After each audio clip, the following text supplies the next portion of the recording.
Bueno, vamos a meternos de lleno en una de las batallas intelectuales más fascinantes y yo diría que más importantes del siglo XVI. Una que estalló justo después de la conquista española de América y que iba a definir el destino de millones de personas. Casi nada.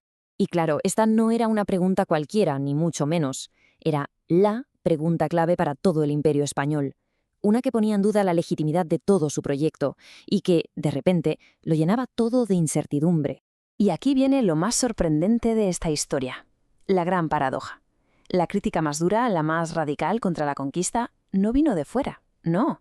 Vino de un conflicto interno. De los propios españoles debatiendo sobre si lo que estaban haciendo era moralmente aceptable.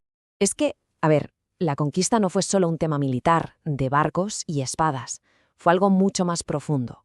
Provocó una auténtica crisis de conciencia en el mismísimo corazón del imperio. Así que el núcleo de todo era este.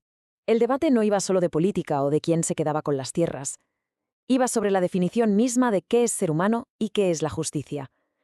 ¿Tenían los habitantes de América alma, razón, y por tanto, tenían derechos que nadie podía quitarles? Y para entender de dónde salieron unos argumentos tan potentes, tan revolucionarios, tenemos que hablar de la corriente de pensamiento que lo impulsó todo. Primero, el humanismo, que ojo, no era solo ponerse a leer a los clásicos griegos y romanos, era toda una filosofía de acción que ponía en el centro el valor, la dignidad y la libertad de cada persona. Y luego, el republicanismo, y esta idea sí que era dinamita pura para una época de reyes absolutistas. Lo que decía básicamente es que el poder no viene de Dios y baja hasta el rey, sino que nace del pueblo y sube hacia sus gobernantes. Le daba la vuelta a todo.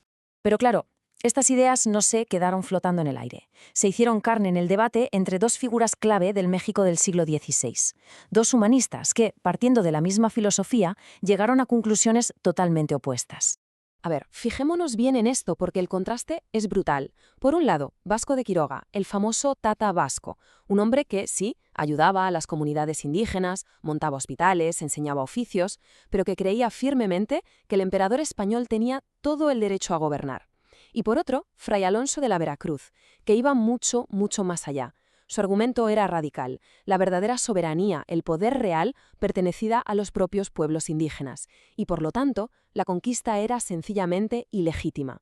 Son dos formas de entender el humanismo que chocan de frente. Y este choque de ideas no se quedó en discusiones de salón, saltó a la arena pública, a debates formales y a clases universitarias que desafiaban directamente al poder establecido. Miren cómo fue escalando la cosa. En 1540 la rivalidad ya se ve en proyectos educativos opuestos. 10 años más tarde el debate llega a lo más alto en España, con la controversia de Valladolid. Y el momento cumbre llega en 1553, en el corazón de la Nueva España. Imaginen la escena. En la recién fundada Real Universidad de México, delante de toda la élite colonial, Fray Alonso se dispone a soltar una auténtica bomba intelectual. Esto que vemos aquí es el núcleo de todo su argumento. Es demoledor. Lo que está diciendo es que ningún rey o emperador tiene un derecho divino para gobernar a nadie. La autoridad de verdad, el dominio, pertenece a la comunidad, al pueblo. Una afirmación de soberanía popular en pleno corazón de un imperio. Las consecuencias de esto eran, lógicamente, explosivas. Si el poder reside en el pueblo, entonces cualquier gobierno impuesto a la fuerza es injusto. Las tierras y las propiedades robados hay que devolverlas. Y lo más gordo, la base económica del sistema colonial, o sea, los tributos y los diezmos forzosos, sencillamente no tenían ninguna legitimidad. Como podemos imaginar, unas ideas tan peligrosas no iban a quedar sin respuesta por parte de la corona. La reacción, claro, fue inmediata y contundente. La facción que apoyaba al imperio entendió perfectamente que estas ideas no solo cuestionaban la conquista, la demolían por completo. Así que se pusieron manos a la obra para asegurarse de que nadie las escuchara.